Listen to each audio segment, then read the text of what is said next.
Hello and welcome to the PCM Tech Help Show. I'm your host Craig Chamberlain, and this is the iCast series where I answer your questions to the best of my ability. And if I can't answer them, hopefully I can refer you to somebody who can. In this video, somebody had asked me, what PC Blu-ray player should I buy for my computer? Well, there's a number of factors you can take into consideration when you're buying a Blu-ray player, but most importantly, you want to make sure that it is something that is high quality and something that actually gets very good reviews. Now, I'm not going to recommend a specific piece of hardware because it really always depends on the person. And by the time somebody watches this video, that piece of hardware could be outdated, overpriced, or not even available.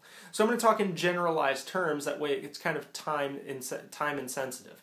Now, if you've watched my video on how to buy computer hardware, you know that I put a huge emphasis on doing proper research before buying a product. What I'm going to do is I'm going to tell you that the best place you can look is Newegg.com. Newegg.com or Amazon.com. I like to start with Newegg.com because it does a much better job of breaking down the actual product availability. Plus, I've had really good experiences with them as far as feedback are concerned, and as far as if I need to, returning a product or making sure that this product fits my application very specifically. Now, if you go to Newegg's website, you can go straight to CD and DVD drives and then click on Blu-ray, and it'll instantly bring up your Blu-ray hardware, and at that point you can sort by rating and price. You can literally choose a price that you want it to fall within, then you can sort by the rating. Now, I know this sounds like a plug for Newegg, but Newegg has created such a powerful tool for research, and they're aware of it, and every other IT guy will tell you they're aware of it, that we all use it as a tool. I mean, we don't even necessarily buy something all the time. We use it for research. And so that tool is available to you, so make sure you use it to your full ability.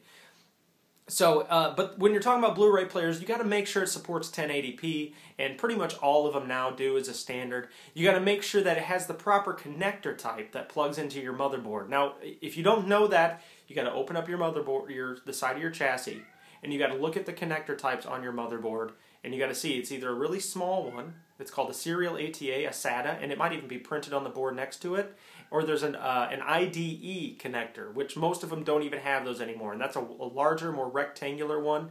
And if what you really want to do is you want to go for the SATA, okay? And there's different bandwidth speeds for those serial ATAs as well. Pretty much all CD players support all the serial ATAs, so that'll be SATA 1 to SATA 3.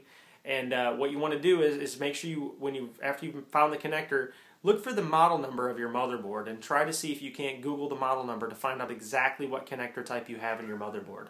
And this is going to be one of the criteria on the left-hand side you can break down, and that'll help you make sure that you're getting the most compatible device.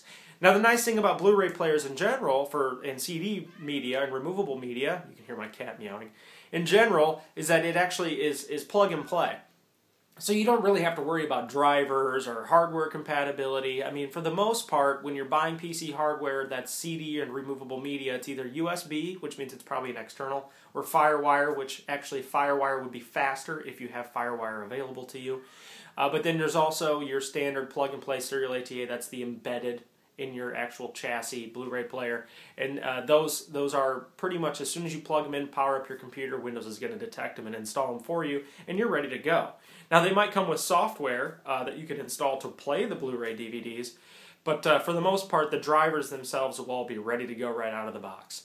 So I hope this answers your question. Start with Newegg, do some research, and I don't want to give you a specific hardware type because it really kind of depends on what price range you're looking for, what type you're looking for, what connector you need. I mean, these are the kinds of things that that's all I can tell you. You know, find that information and then go to like Newegg and do some price hunting after that.